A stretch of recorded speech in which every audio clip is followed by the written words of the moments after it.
አሰላሙ አለይኩም ወረህመቱላሂ ወበረካቱህ። የጀማ እንዴት ናችሁ? ደህና ናችሁ? እኔ ሰላም ነኝ አልሐምዱሊላህ።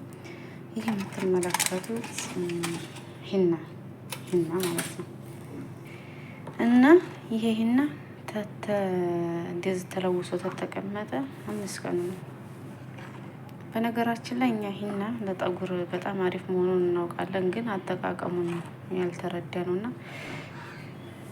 እና ውዶቼ ምን ልላችሁ ፈልጌ መሰላችሁ፣ ከአጠቃቀሙ ምለው እኔ በበኩሌ ሂና ለጠጉር በጣም አሪፍ፣ በሚነቃቀል ጠጉር በጣም አሪፍ መሆኑን አውቃለሁ፣ ግን አጠቃቀሙ ላይ ብዙዎቻችን የምንሳሳተው ከአጠቃቀሙ ነው እና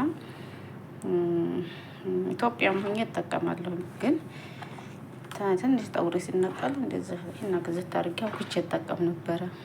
የሚነቃቀል ጠጉርም እንዲሁም ለስስ ጠጉር በጣም አሪፍ ነው ሂና። ነገር ግን አሁን ላይ በጣም የጠቀመኝ ነገር እንደዚሁም ደግሞ ጠጉሬ ሲነቃቀል ገዝቼው ብዙ ጊዜ ተጠቅሜው ምንም ለውጥ አላሳየኝም ነበረ። አሁን ግን እንዴት አይነት አሪፍ ዘዴ፣ አሪፍ አጠቃቀም ታንዲት አየቴ አገኘሁ ማለት ነው።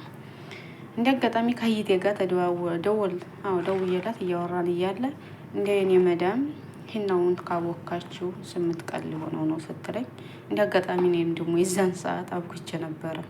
በቃ 30 ደቂቃ የሆነውን ታቦካሁትና እኔም እኮ አሁን አብኩቻለሁ ሂና ቀባለሁ በኋላ 1 ሰዓት በኋላ ብዬ ምናምን ስላት፣ አይ እሷ 8 ቀን ሊሆነው ስላት አልኩኝ ደግሞ ስትለኝ ለልጆቿንም ልትቀባ እሷም ልትቀባ 8 ቀን ሊሆነው ነው አብሽም ምንም ጨምራበት እና አሪፍ ነው ብላለች። ለጠጉር በጣም አሪፉ እንዴት ተቦክቶ ብዙ ሰዓት ብዙ ቀን ሲቀመጥ ነው ብላለች ስትለኝ፣ አይ እንግዲህ አስኔ ምን ዛሬ መቀባቱን ልተውና ላስቀምጠው ስላት፣ አዎ አስቀምጠሽ ሞክሪው አለችኝ።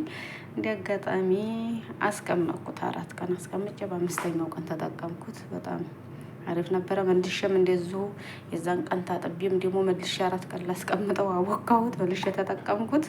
አልሐምዱሊላህ በጣም ለውጥ አለው። በጣም አሪፍ ለውጥ ነበረው። ያው እንግዲህ ይዣለሁኝ። አሁንም ሮመዳን እንኳን ተገባ፣ ይሄ 3ኛ ጊዜ ነው ማለት ነው። ያው ብዙ ጊዜ ስለሆንኩኝ ለመቀባት ስላልተመቸኝ እንደምንም ተጠናክሬ አሁን ይሄንን ዛሬ ልቀባው ነው። ታቦካሁት 5ኛ ቀን ነው። እንደምታዩት ይኸው ደስ የሚል ነው። እንኳን ሊበላሽ አልደረቀ አልተበላሸ፣ በቃ በጣም አሪፍ ነው። የ5 ቀን አይመስልምና እንደዚህ አድርጋችሁ ተጠቀሙት። በጣም አሪፍ ነው። በከርከዴው ውሃ አፍልታችሁ የከርከዴውን ውሃ ፍልት አድርጋችሁ በደንብ ከረኑ በጣም ቀለት ሲል፣ እንዲሁም የቡና ዱቄት ጨምራችሁ፣ እኔ የቡና ዱቄት ስለሌለ ስጠቀም ነበር እንግዲህ አባል በፊት፣ አሁን ግን ስለሌለ አልጨመርኩበትም። ይሄ በከርከዴ ውሃና እንዲሁም በጠጉር ዘይት የተቦካ ነው። የ5 ቀን በጣም አሪፍ ነው። ወላሂ ነው የምላችሁ። በጣም የጠቀመኝ ነገር ያልተሞከርኩት የለኝም። ዝንጅብሉን ሲሉኝ፣ ነጭ ሽንኩርቱን ሲሉ፣ ቀይ ሽንኩርቱን ሲሉ ያልሰራሁት ያልተጠቀምኩት የለኝም ነበረ። በጣምም ስለሚነቃቀል እኔም ተስፋ ቆርጬ ነበረ። ግን አልሐምዱሊላህ አሁን መድኃኒቱን አግኝቼዋለሁኝ። ውስጥ የበሽታ አለ እንዴ እያልኩኝ እየተጨናነቅኩ ለራሱ ጠጉሬን ላለማበጠር ድረስ የምወስንበት ጊዜ ነበረ። ሌላ ጭንቀት ውስጥ እየገባሁ የሚወጣውን ጠጉር የሚነቀለውን ሳይ በቃ ተስፋ ይቆርጥ ነበር እና ውስጤ። አሁን ግን አልሐምዱሊላህ ረብል ዓለሚን መድኃኒቱን አግኝቼዋለሁኝ። እናንተም ተጠቀሙት። በጣም አሪፍ ነው። ተጠቀሙት። ይጠቅማችኋል። ወላሂ እኔ ይጠቅሞኛል፣ እናንተንም ይጠቅማችኋል። እና ለቻናሉ አዲስ የሆናችሁ ሰብስክራይብ ላይክ አድርጉልኝ።